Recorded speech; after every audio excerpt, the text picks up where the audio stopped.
Hello everyone, this is doctor Sunil और आज clinic opening series के सेकंड वीडियो में हम बात करने वाले हैं कि क्या आप रेडी हैं क्लिनिक ओपन करने के लिए। क्योंकि एक बहुत ही डाउटफुल सी सिचुएशन क्रिएट हो जाती है जब भी हम अपनी इंटर्नशिप कंप्लीट करते हैं या फिर मास्टर्स कंप्लीट करते हैं और हमारे माइंड में ये रहता है कि अब हमें खुद का क्लिनिक डालना है।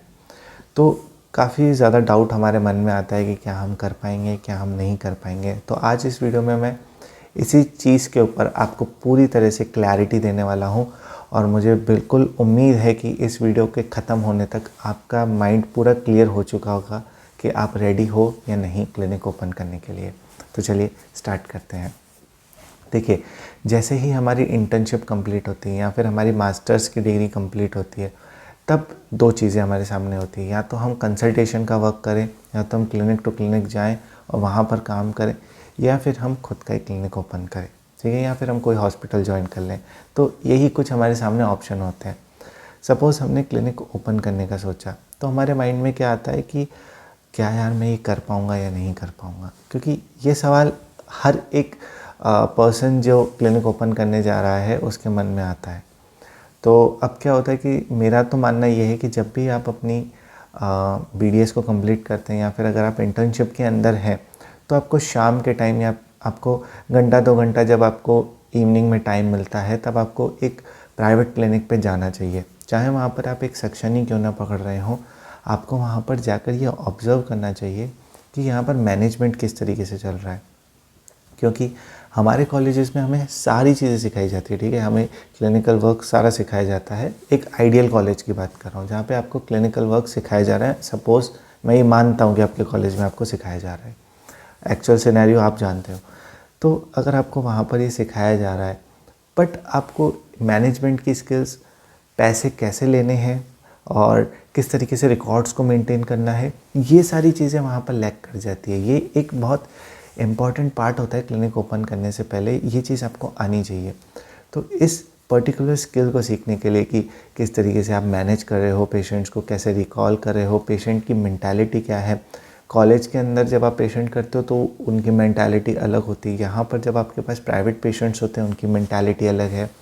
आप कैसे असिस्टेंट को मैनेज कर रहे हो, कैसे अपने स्टाफ को मैनेज कर रहे हो, तो ये सारी चीज़ें जो होती है, ये जो बेसिक स्किल्स होती है ना, ये आपको एक प्राइवेट क्लिनिक जाकर ही समझ में आएगी। तो अगर आप इंटर्नशिप के टाइम पे किसी प्राइवेट क्लिनिक पे जा चुके हो, चाहे आपने वहाँ पर सेक्शन ही क्यों ना पकड़ा हो, वहाँ पर अगर आपने ये सारी चीज़ें देख रखी हैं, आपने ऑब्ज़र्व कर रखी हैं, तो आपको मैनेजमेंट के अंदर कोई प्रॉब्लम नहीं आने वाली अपने क्लिनिक के अंदर। क्योंकि जब आप अपना क्लिनिक ओपन करने जाओगे तो वहाँ पर आपको फाइनेंस खुद ही मैनेज करना है, आपको अपने असिस्टेंट की सैलरी खुद मैनेज करनी है, आपको सारी चीज़ें खुद से ही देखनी है। सपोज़ यहाँ पर कंप्रेसर ख़राब हो गया, डेंटल चेयर ख़राब हो गई, तो वो सारी चीज़ें आपको पता होनी चाहिए कि किस तरीके से मैनेज करना है, किस तरीके से पेशेंट आया तो उसको रिकॉल करना है, कैसे उसको मेडिसिन दे के घुमाना है कि हाँ अब आप कल आ जाओ। तो ताकि आपका पेशेंट फ्लो भी डिस्टर्ब ना हो और साथ के साथ आप इन चीज़ों से बचे रहें, ठीक है, कि आप पेशेंट लॉस ना करें। तो ये आपको प्राइवेट क्लिनिक जाकर ही एक बार समझ में आएगी। तो मैं आपको यही सजेस्ट करूँगा कि अगर आपने इंटर्नशिप टाइम में ज्वाइन कर लिया है तो बहुत ही बढ़िया, नहीं किया है तो आपको 1 से 2 महीने का ही टाइम मैं बोलूँगा, आप जाके किसी प्राइवेट क्लिनिक पर ये चीज़ें देख लो कि किस तरीके से सब हो रहा है। जब ये चीज़ें हो जाती हैं तब आपको खुद के अंदर ये इवैल्यूएशन करना है कि एग्जैक्टली आप कहाँ पर काम करना चाह रहे हो, ठीक है।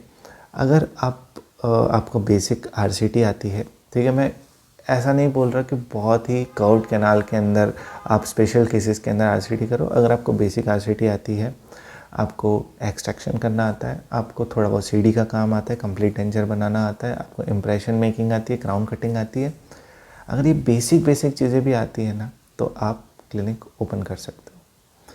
क्योंकि यहाँ पर एक डाउट अभी जो आपके मन में आ रहा होगा कि यार मुझे तो परफेक्टली सब कुछ नहीं आता, ठीक है, क्योंकि हम सब यही सोचते हैं। मैंने भी जब क्लिनिक ओपन किया था उससे पहले मेरे दिमाग में यही डाउट था कि यार मैं तो परफेक्ट हूँ ही नहीं किसी भी चीज़ में।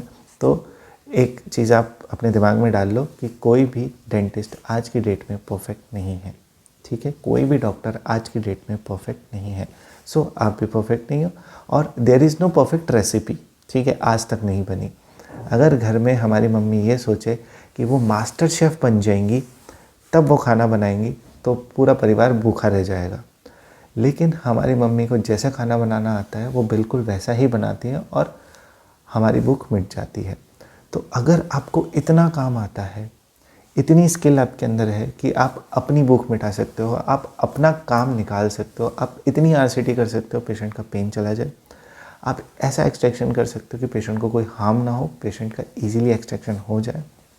अगर आप ऐसा बेसिक वर्क कर सकते हो, you are ready to open a dental clinic.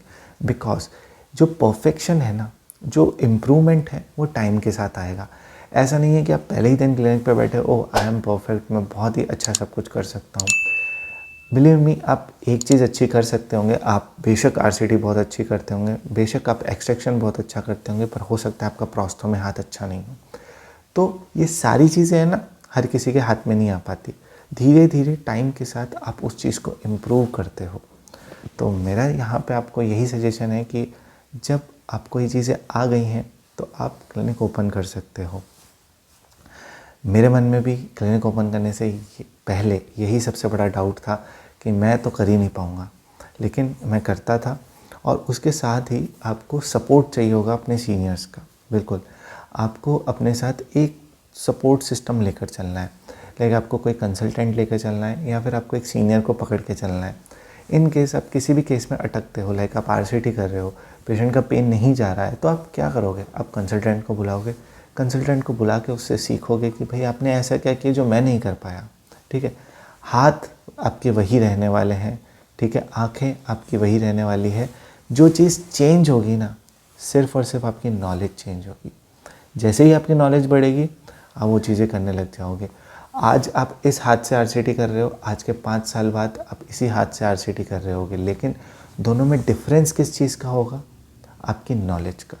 जब आपकी नॉलेज इम्प्रूव हो जाएगी तो आपकी आरसीटी ऑटोमेटिकली इम्प्रूव हो जाएगी। तो उस चीज़ को कैसे इम्प्रूव करें? आपके पास आ रहा है कंसल्टेंट, आप उसको पूछो कि मैं क्यों नहीं कर पाया इसको, मेरी क्या गलती थी, वो आपको बताएगा। आप उस गलती को रिपीट मत करो। अगली बार आप दूसरी गलती करोगे, दूसरी कोई चीज़ मिस करोगे, फिर उसको सुधारो। ऐसे करते करते करते करते आपका जो वर्क है वो इम्प्रूव होता जाएगा और आपको कोई भी प्रॉब्लम नहीं आएगी। So are you ready to open a dental clinic? इसका यही सबसे सही क्लैरिफिकेशन मैं कहूँगा है कि अगर आप बेसिक वर्क कर सकते हैं तो आपको खोल लेना चाहिए क्लिनिक, क्योंकि अगर आप परफेक्शन का वेट करेंगे तो वो कभी नहीं आने वाला। आई होप आपको ये चीज़ समझ में आ गई होगी। और इसके नेक्स्ट वीडियो में मैं बात करूँगा कि क्लिनिक की लोकेशन क्या होनी चाहिए, आपकी जो पॉपुलेशन है क्लिनिक की उसको आप किस तरीके से स्टडी कर सकते हैं कि एक जब भी हम कहीं पे क्लिनिक ओपन करते हैं तो आपके चारों तरफ की पॉपुलेशन है ना, जहाँ पे आप क्लिनिक ओपन करने वाले हो, उसके बारे में आपको कितना क्या पता होना चाहिए, आपके क्लिनिक का नाम कैसा होना चाहिए। तो उस अकॉर्डिंग, उस रिगार्डिंग हम नेक्स्ट वीडियो में बात करेंगे। सो इन्हीं शब्दों के साथ इस वीडियो को यहीं पे एंड करते हैं। This is doctor Sunil and signing off.